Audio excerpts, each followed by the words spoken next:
Hello everyone, welcome to AY Tutorials. Today we are going to study fibrinolytics, which is also known as thrombolytics. Fibrinolysis is a primary normal body process, while secondary fibrinolysis is the breakdown of clots by using the medicines. In fibrinolysis, a fibrin clot, which is the product of coagulation, is broken down into the fragments, and its main enzyme, plasmin, it cuts down the fibrin mesh at the various places, which leads to the production of circulating fragments that are cleared by other proteases or by the kidney and the liver. This fibrinolysis is very important because it helps to prevent the blood clots from becoming too large or form causing problems. This fibrinolysis is the body's means of controlling the clotting mechanism. Fibrinolysis is a normal body process that prevents the blood clots that occurs naturally from growing and causing problems. Fibrinolysis is also crucial for wound healing also. If fibrinolysis is not properly regulated, then it can lead to the numerous different diseases. The fibrinolytic system is also the closely linked to the control of inflammation and also plays the important role in diseases associated with the inflammation. During clot formation, the fibrinolytic pathway is locally activated. Plasminogen is enzymatically processed to plasmin, that is fibrinolysin, by plasminogen activators in the tissue. So this process occurs in the tissue. Then plasmin, it limits the growth of the clot and dissolves the fibrin network as wounds heal. Here I have mentioned exact fibrinolytic process. Fibrinolytics, these are the drugs used to lyse or break down the thrombi, which is also known as a clot, to restore the blood flow. Plasminogen activator is there, which converts the plasminogen into plasmin, and plasmin is responsible for the conversion of fibrin into fibrin degradation products. This is the fibrinolytic process that occurs in our body. Common mechanism of action. Plasmin is an endogenous fibrinolytic enzyme that degrades clots by splitting fibrin into the fragments. As we have seen it in the previous slide, plasmin is responsible for the conversion of clots into the different fragments. These fibrinolytic drugs, they catalyzes the conversion of precursor plasminogen into the active plasmin. Then plasmin, it lyses. Lyse means to break down. Okay, so it lyses or break down the thrombi or clot. Then fibrinolytic drugs. In general, the venous thrombi are lysed more easily by fibrinolytics than the arterial, and recent thrombi responds better. Here I have mentioned the list of different fibrinolytic drugs. We will remember it as a Surat, where S stands for streptokinase, U stands for urokinase, R stands for reticulase, A stands for alteplase, and T stands for tenecteplase. Then streptokinase, first drug is streptokinase. Streptokinase is naturally produced by streptococci, which is the bacteria which uses this enzyme to break up the blood clots. Complex of catalytic domain of the human plasmin and streptokinase. So this is the complex of catalytic domain of the human plasmin and streptokinase. Here I have also mentioned the mechanism of action of streptokinase. We'll see it in the next slide also. So, mechanism of action of streptokinase. Streptokinase is in inactive form. It binds with the circulating plasminogen molecules from the activator complex. Then this complex is then undergoes limited proteolysis of other plasminogen molecules to form active enzyme plasmin. Streptokinase it activates both circulatory as well as fibrin bound plasminogen. Therefore, it destroys the circulating fibrinogen.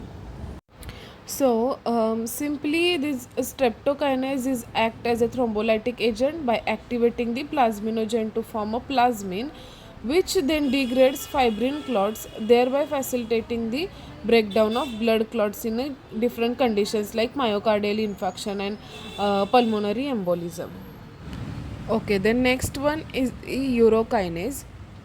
The two chain serine protease containing 411 amino acid residues isolated from the cultured human kidney cells. It is an enzyme which is produced by the kidney and found in the urine. This urokinase is primarily used to treat the conditions like blood clots in the lungs. This urokinase it converts the plasminogen to active plasmin, which then leads to the breakdown of fibrin in blood clots. While effective, it can cause the serious side effects also and may interact with the other medications if not used correctly. Okay, then third drug is the alteplase. It is the recombinant tissue plasminogen activator. It is produced by recombinant DNA technology from human tissue culture.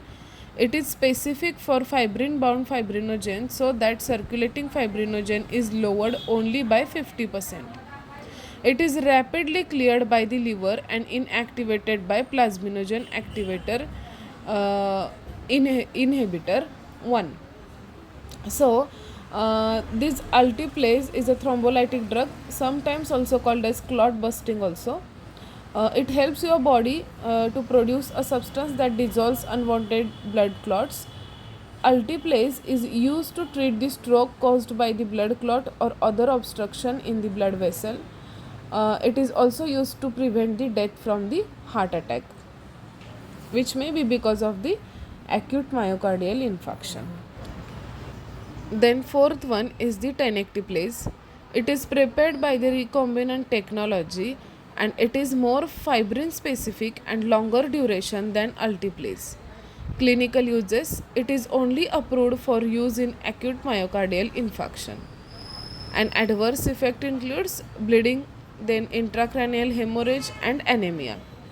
So, this tenecteplase, it is an injection that acts as a clot busting drug and it is primarily used to treat the acute myocardial infarction, that is heart attack, by simply dissolving the blood clots that obstructs the blood flow in the heart's arteries.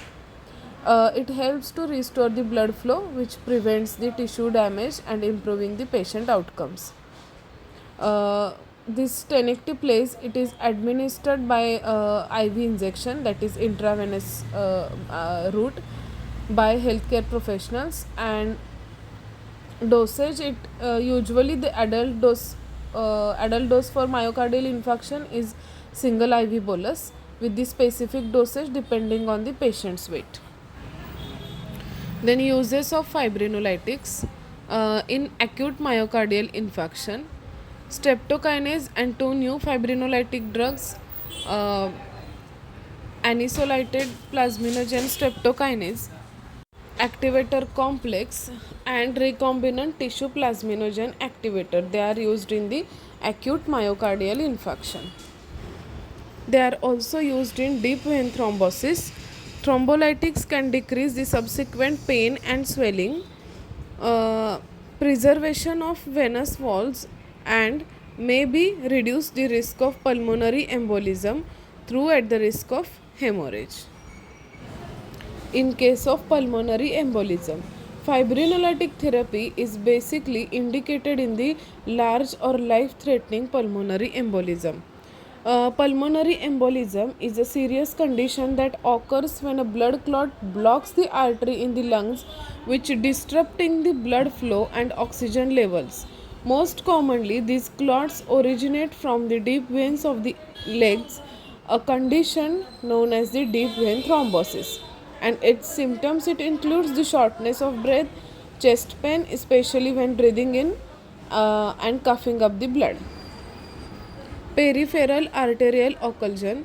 Fibrinolytics, they recanalize 40% of the limb artery occlusions. Regional intraarterial fibrinolytics have been used for the limb arteries with the greater success. Contraindication of the fibrinolytic drugs. The main hazard of all the fibrinolytic agent is bleeding, gastrointestinal hemorrhage and hemorrhagic stroke.